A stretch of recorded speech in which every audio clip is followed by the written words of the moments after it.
Ito ang Presidential Broadcast Service. Radyo Pilipinas. Radyo Publiko Ng bagong Pilipinas para sa bagong Pilipino. Naghahatid ng mahahalagang balita at impormasyon na guugnay ng pamahalaan sa sambayanan. Tulay sa himpapawid ng serbisyo publiko. Radyo Pilipinas. Radyo Publiko. Ang boses ng Pangulo. Sa Iloilo, Radyo Pilipinas. 585 AM. Philippine Standard Time, alas 4:12 sa hapon. Gikan sa hulot balitaan sa PBS, Radyo Pilipinas, Iloilo.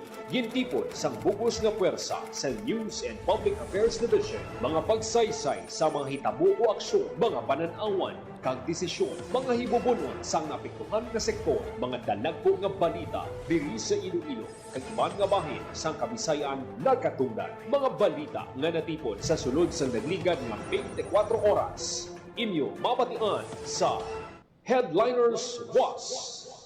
Kagkaroon, yari ang inyo PBS News Team.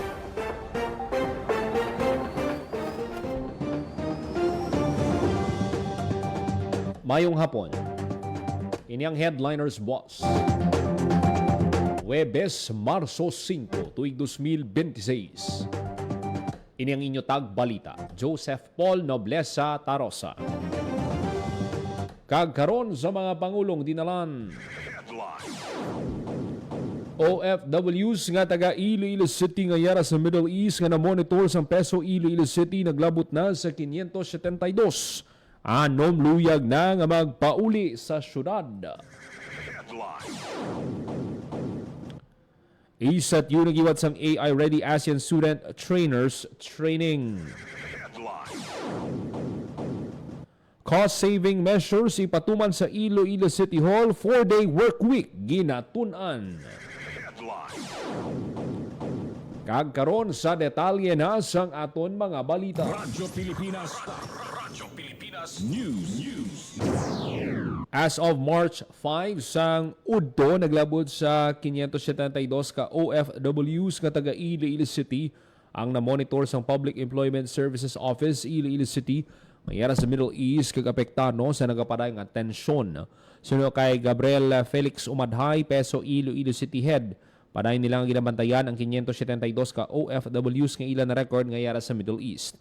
Sa nasambit nga numero 191 sa Saudi Arabia, 100 sa 63 sa UAE, 72 sa Kuwait, sa 67 sa Bahrain, 43 sa Qatar, 20 sa Israel, 11 sa Oman, 4 sa Jerusalem, kag isa sa Lebanon. Yara sa 155 ang na-profile na, kag 40 o kon 411 pa ang full verification.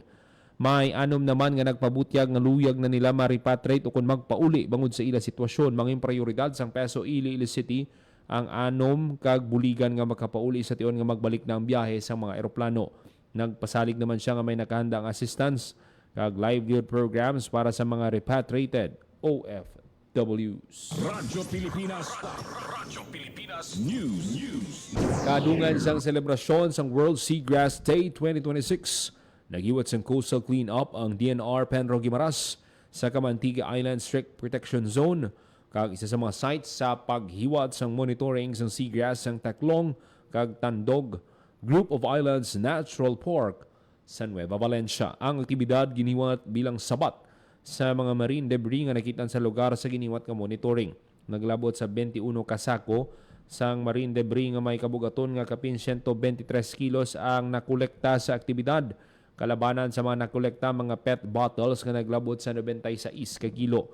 Suno sa DNR Pedro Guimaras pagpakita ini sang paday nga pagpanikasog para mapangapinan ang kadagatan kag iduso ang responsable nga pagtipig sang palibot. Radyo Pilipinas. Radyo Pilipinas News.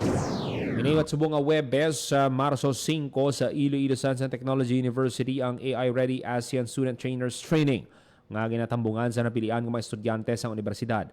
Ang training napatikan sa ICT 107 nagsugod ang aktibidad alauna sang hapon kag ginatudloan ng mga estudyante sang nagkalain-lain nga konsepto kang paggamit sang artificial intelligence o kan AI. Sa karon nagaagi pa ang mga estudyante sa workshop proper o po mga resource persons nga nag-share sa ilang mga natun-an kag mga na-experience sa ini nga field.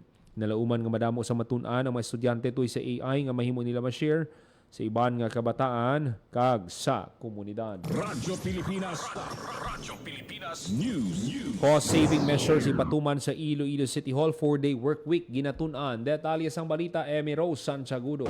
Radyo Pilipinas Report. Tunan sang Iloilo City Government ang pagpatuman sang 4-day work week sa Iloilo City Hall sa tunga sang nagalala ang atensyon sa Middle East. Sunod kay Engineer Neil Raveda, Head sang General Services Office o GSO, padayon ang ilang nga pakikiistorya kay Iloilo City Mayor Raisa Treñas. May kaangtanan sa pagpatuman sang cost-saving measures nga ipatuman sa City Hall agod makakinot sa kuryente kag sa gatong. Natala na nga magpasa si Ravena sa alkalde ang iyang mga rekomendasyon nga mga cost-saving measures nga ipatuman sa Iloilo City Government. Sunod sa opisyal, antes pa man ang tensyon sa Middle East, madamo na sila sa ginpatuman nga cost-saving measures. Lakip na diri ang pag-ili sa mga suga sa solar LED lights, partikular sa Esplanade 1 kag Esplanade 2. Lakip man sa iyang ginduso ang paglimita sa temperatura sang aircon sa 24 degrees sa Iloilo City Government kag pagganyat sa mga empleyado kag humuluyo nga maggamit sang hagdan imbes nga elevator.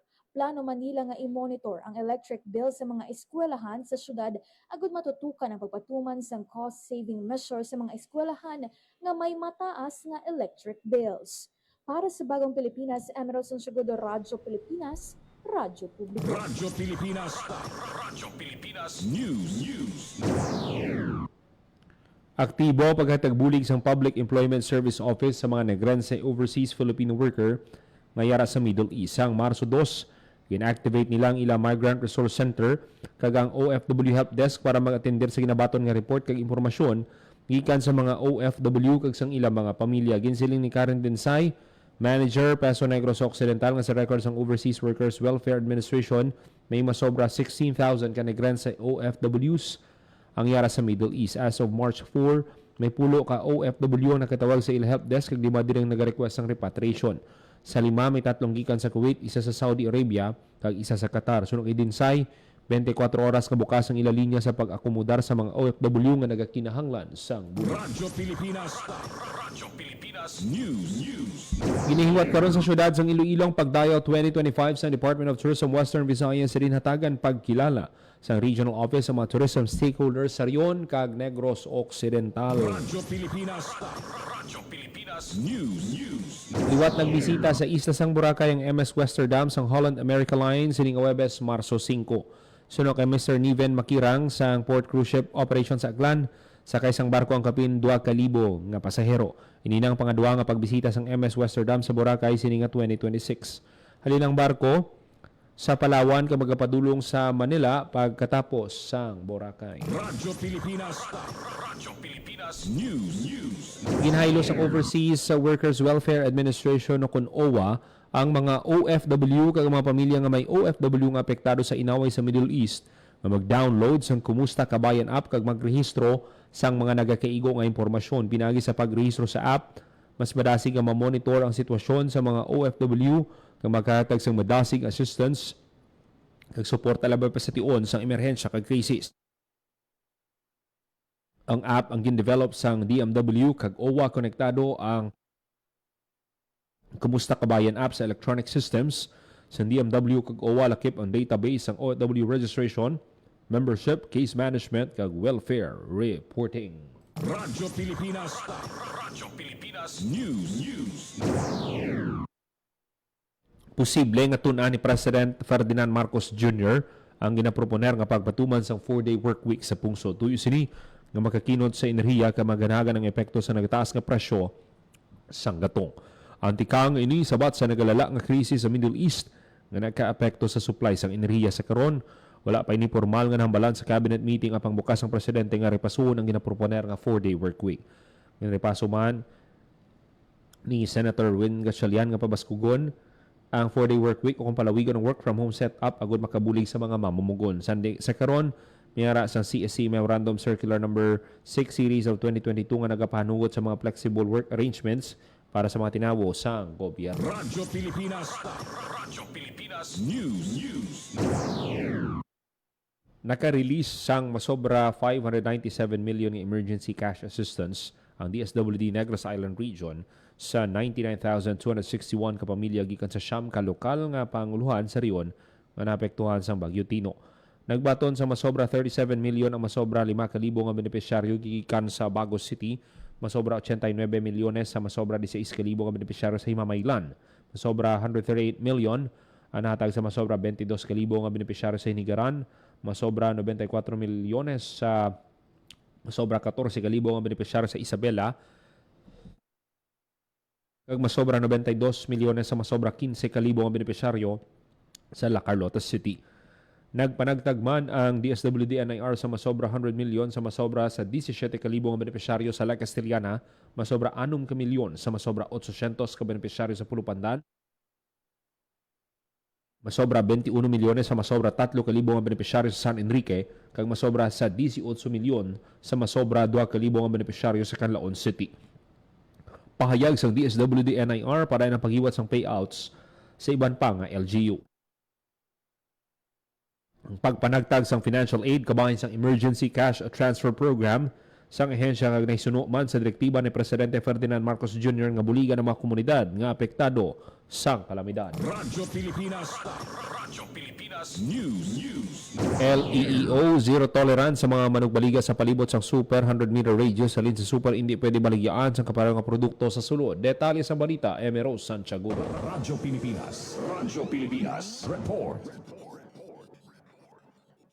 Panindugan ang Local Economic and Enterprise Office o kon LEO nga zero tolerance sila sa mga bolantero o kon ambulant vendors sa palibot sang Iloilo Terminal Market. Ginpayag ni Maricel Mabakyaw, head sang LEO, nga ginapatuman ng nilang ordinansa nga wala nagapanugot sa mga vendor nga magbaligya sa sulod sang 100-meter radius gikan sa super sang mga kapareho nga produkto nga ginabaligya sa sulod. Dugang niya, makabigman sila nga nuisance kag obstruction sa dalanon, rason nga kinahanglan sila i-clearing sang task force ASIS. Pathagya nga ang super dapat bagsakan lang sa mga bolantero sang ilang nga produkto kag hindi dapat sila magbaligya sa palibot bangod apektado man ang mga lehitimo nga market vendor sa sulod sang merkado. Sunod sa opisyal, pangitaan nila sang paagi kag mitingan kung diin isaylo mga bolantero. Plano man nila nga hatagan sila sang isa ka adlaw nga market day, kaangay sang Huwebesan sa Haro. Para sa Bagong Pilipinas, Emerald Santiago, Radyo Pilipinas, Radyo Publiko. Radyo Pilipinas News. Paday ng pagdako sa produksyon sang tilapia sa Provincial Tilapia Hatchery sang Antique samtang ginapabaskog sini ang suporta sa aquaculture kag food security sa probinsya.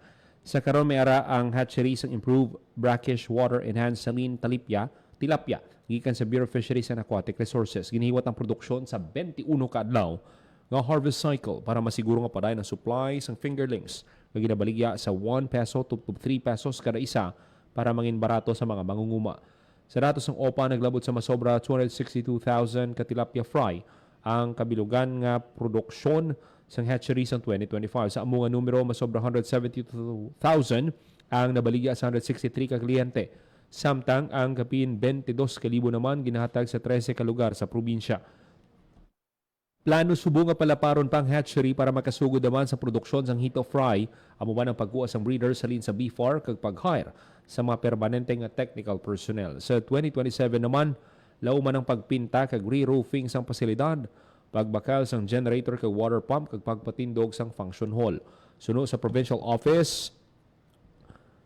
Information Office, gimpresenta na kay Governor Paula Viera ang mga plano sa Provincial Hatchery. Radyo Pilipinas News. Nagsaka sang 8% ang tourist arrival sang Boracay Island sa bulan sang Pebrero sining 2026, pinagid sa pareho nga period sang 2025. Sandig sa datos sang Malay Boracay Tourism Office, naglabot sa 188,479 ka turista ang nagbakasyon sa Boracay hilin Pebrero 1 tubtob Pebrero 28. Sa among numero, 133,576 ang domestic samtang 51,364 ang dumuluong o kon foreigner. Kung madumduman ang tourist arrival sa Pebrero 2025 yara sa 174,986 966. Radyo Pilipinas. Radyo Pilipinas News. I-regulate kag hindi pag i-commercialize ang pay parking policy sa rooftops sa duha ka public market una nga duha ka oras mangin libre. Detalye sa balita Emero Sanchez. Radyo Pilipinas. Radyo Pilipinas. Report. Nagpasalig si Iloilo City Mayor Raisa Trenyas nga hindi pag i-commercialize ang pay parking policy sa rooftops ng Iloilo Terminal Market kag Iloilo Central Market.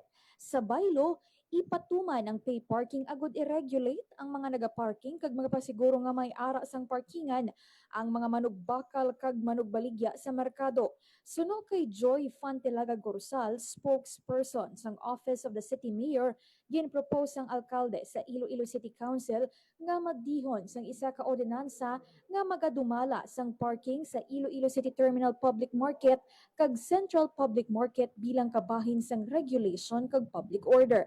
Kabahin sang proposal sang alkalde ang duha ka oras nga libre nga parking agud masiguro nga ang mga nagapaninda kag customers nga may tuyo gid sa merkado may lugar nga maparkingan. Nanindugan siya nga ang tinutuyo sang ordinansa hindi agud mag-commercialize sang parking kundi para sa kaayuhan sang tanan nga nagagamit sang merkado. Ginpayag niya nga may nagabilin kag nagaparking sang ilang nga salakyan sa sulod sang isa ka adlaw maskin wala man sila sang transaksyon sa merkado. Bangod sini wala na sa maparkingan ng mga vendors, customer kag ang may transaksyon gid mismo sa merkado. Pasalig sang lokal nga panguluhan nga kun mapatuman ang ordinansa, pasiguraduhon nga mangin patas kag insakto ang turnover sang parking slots sa duha ka public market. Luyag man naton nga i-clear nga ang ining move sang aton sini nga alkalde is not to commercialize no ang aton nga parking. This is just to regulate no para man sa safety kag fairness sang aton sining mga pumuluyo, especially sa mga Ilonggo. And part sang proposal sang aton nga alkalde, ang duha ka oras, ang first 2 hours magiging libre siya, no? Free parking for the first 2 hours para Ang kabahin sang pagpayag ni Joy Fantelaga Gorsal, spokesperson sang Office of the City Mayor. Para sa Bagong Pilipinas, Emero Santiagudo, Radyo Pilipinas, Radyo Publiko. Radyo Pilipinas. Radyo Pilipinas News. Sa ibang panaton nga balita, nagpirma sang Memorandum of Understanding ang Police Regional Office 6 kag Land Transportation Office Region 6 tuloy sa data sharing agud matutukan ng mga aksidente sa dalanon sa Western Visayas. Ang MOU ginpirmahan ng PRO6 Director Josefino Ligan kag LTO6 Director Attorney Gaudioso Iduspan II. Atuyuan sang MOU nga babaskugon pa ang koordinasyon sa tunga sang duha ka ahensya labi na sa traffic law enforcement pati ng timely investigation kag resolution sa mga insidente sa dalanon. Komitidong PRO6 ug LTO6 sa pag-promote ng road safety agud madulong ang kalidad nga serbisyo sa komunidad. Radyo Pilipinas. Radyo Pilipinas News. Sa imbukada sang selebrasyon sang Women's Month, gintagan pagkilala sang Police Regional Office 6 ang mga babae nga pulis nga may dalayawon nga kontribusyon sa komunidad. Ang mga pulis ginpasidunggan kag gintagaan sa medalya ng kasanayan kag plaques of recognition sa pagpanguna sang ila dinapit nga bisita nga si Attorney Maria Teresa Malones Sanchez. Suno sa PRO6 ang ila dedikasyon, profesionalismo kag commitment sa serbisyo na naghatag inspirasyon sa organisasyon para mahatag ang paday nga serbisyo sa pumuluyo. Sa pagsaulog sang Women's Month, ginaduso sang PRO6 ang paday nga commitment sa pag-promote sang gender equality, diversity kag inclusivity sa organisasyon. Radyo Pilipinas. Radyo Pilipinas News. Samtang gindeklarang Marso 14, 2026 bilang isa ka special non-working day sa syudad sang Pasay sa probinsya sang Iloilo. Inisandig sa Proclamation Number 1172. Radyo Pilipinas. Radyo Pilipinas News. Ginkumpirma ni Provincial Assessor Attorney Silvestre Untaran III nga magasaka ang real property tax sang probinsya sang Antique bilang pagsunod sa Local Government Code sang 1991 nga nagamando sang General Revision sang Real Property Assessments kada 3 ka tuig. Ang kumpirmasyon ginpayag sang Provincial Assessor sa giniwat sa nga public hearing sa ginaduso nga Schedule of Market Values sa EBJ Gymnasium Benirayan Sports Complex sa San Jose de Buenavista, Antique. Gintambungan ini sa mga provincial municipal kag barangay official sa sa Southern Antique. Kaupo ng mga tiglawas sa pampubliko kag pribado nga sektor.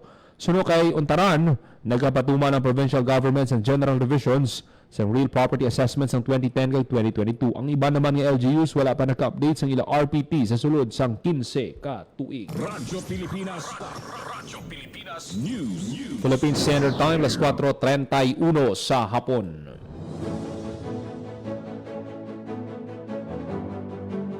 Kagamiento manatipon nga balita sang PBS Radyo Pilipinas Iloilo News Team. Huwebes, Marso 5, tuig 2026. Para sa Bagong Pilipinas, Joseph Paul Noblesa, Tarosa, Radyo Pilipinas, Radyo Publiko. Ang inyong tulay sa himpapawid ng serbisyo publiko. Ang Presidential Broadcast Service, Radyo Pilipinas, Radyo Publiko.